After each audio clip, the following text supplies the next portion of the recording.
So in this question we have to determine the equivalent capacitance of the given figure. So in this figure, A is the area of each plate and D is the distance between them, and this combination is like a parallel plate capacitor. But in this whole problem, the thing is we have to simplify this figure so that it will be easier for us to visualize it, and then we can simply calculate or determine the equivalent capacitance. So one thing that we know is that the capacitance of a parallel plate capacitor is epsilon naught times area divided by the distance between the two plates. This is the capacitance. Now this, in this figure, if you see very clearly, this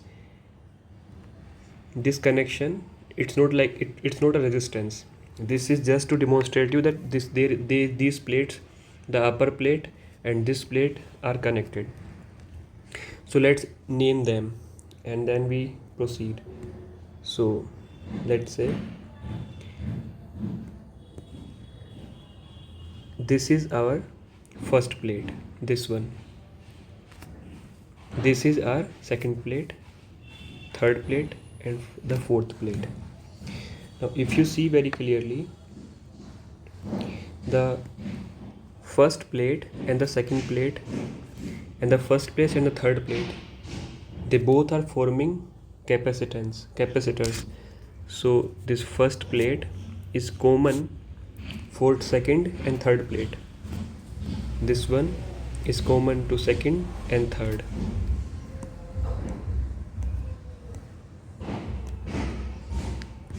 So this is our P and it is common to 2.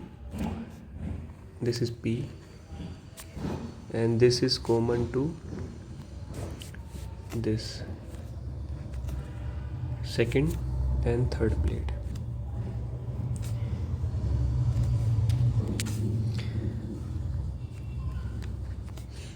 Now this third and fourth plate, they are also connected. So sorry, third and fourth plate, they are also forming one capacitor, and 2 and 3 are connected. So let us connect them and then make a capacitance between them. So it's the capacitor is forming between third and fourth plate. So what we can do, we can simply, because 2 and 3 are at the equal potential, okay, so we can write it like this. So this is third plate and this is fourth and this is our point Q. Since this is a common point P, so we can connect it and we can write that this is the P point. So this is how our problem reduces, and it is simplified now. Let's say this is C, this is C and this is also C. So since these two are in parallel and then the equivalent of that is in series with this one, so we can simply determine the capacitance. So of the above two, the two in parallel, they are giving us the capacitance in C plus C is 2C, and now this 2C is in series with this one, so we can write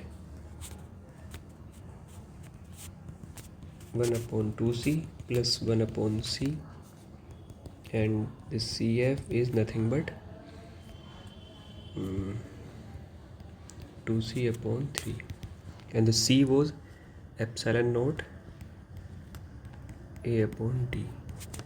So this is the equivalent capacitance of the above given figure, which in the beginning looked very complicated, but it was not, because we simplified it.